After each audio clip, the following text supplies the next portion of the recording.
প্রাচীনকালের কথা। গুরু বশিষ্ঠের আশ্রমে বহু শিষ্য শিক্ষা গ্রহণ করছিল। নীতি, শাস্ত্র, যোগ সমস্ত জ্ঞান অর্জন করছিল তারা। কিন্তু গুরুদেবের আশ্রমের একটা কঠোর নিয়ম ছিল, শেষ পরীক্ষায় উত্তীর্ণ না হলে কাউকে শিষ্যত্ব থেকে মুক্তি দেওয়া হতো না। এই শিষ্যদের মধ্যেই একজন ছিল সত্যকেত। সে পরিশ্রমী ছিল, নিষ্ঠাবান ছিল, কিন্তু পরীক্ষায় কখনো প্রথম হতে পারত না। অন্যান্য শিষ্যরা তাকে উপহাস করত, বলতো, সত্যকেত, কেবল পরিশ্রম করলে হয় না, একটু চতুরতাও লাগে। কিন্তু সত্যকেত কারো কথায় কান দিত না, সে কেবল তার সাধনায় লিপ্ত থাকত। একদিন গুরু বশিষ্ঠ বললেন, আগামীকাল সূর্যোদয়ের পর তোমাদের চূড়ান্ত পরীক্ষা হবে। যে এই পরীক্ষায় উত্তীর্ণ হবে সে হবে আমার উত্তরসূরি। শিষ্যরা উত্তেজিত হয়ে উঠল। ভাবতে লাগল, হয়তো কঠিন কোনো শাস্ত্রের প্রশ্ন আসবে, হয়তো কোনো গুরুতর যুক্তি পরীক্ষা হবে। কিন্তু সত্যকেত শুধু শান্তভাবে অপেক্ষা করল। পরদিন সূর্যোদয়ের পর গুরুদেব বললেন, এই বন থেকে তোমাদের প্রত্যেককে একটি কাঠ নিয়ে আসতে হবে। তবে মনে রেখো, কাঠ যেন একদম শুদ্ধ হয়, পচা নয়, ভাঙা নয়, নষ্ট নয়। শিষ্যরা খুশিতে ছুটে গেল বনের দিকে।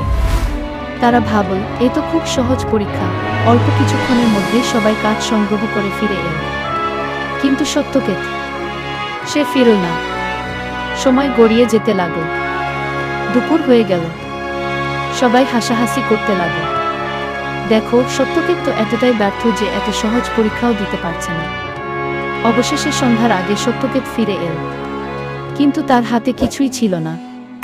গুরু বশিষ্ঠ জিজ্ঞেস করলেন, সত্যকেত, তুমি শূন্য হাতে কেন ফিরলে? সত্যকেত মাথা নিচু করে বলল, গুরুরাজ, আমি সমস্ত বন চষে বেরিয়েছি, কিন্তু সব কাঠ কোনো না কোনো গাছ থেকে পড়েছে, অর্থাৎ একদিন না একদিন তা মরে গিয়েছে। আমি যেহেতু একটিও সম্পূর্ণ শুদ্ধ কাঠ পাইনি, তাই কিছুই নিয়ে আসিনি। গুরু বশিষ্ঠ মৃদু হেসে বললেন, এই পরীক্ষার সত্য অর্থই ছিল এই উপলব্ধি।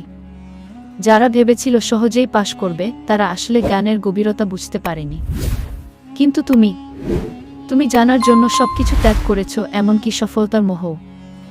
সত্যের পথ কঠিন, কিন্তু যে সেই পথ থেকে এক চুলো সরবে না, সেই প্রকৃত জ্ঞানী। এই কথা শুনে অন্য শিষ্যরা হতবাক হয়ে গেল। তারা ভেবেছিল সত্যকেত সবচেয়ে দুর্বল, কিন্তু আজ প্রমাণ হয়ে গেল সেই ছিল সবচেয়ে শক্তিশালী। গুরু বশিষ্ঠ বললেন, আজ থেকে সত্যকেত হবে আমার উত্তরসূরি।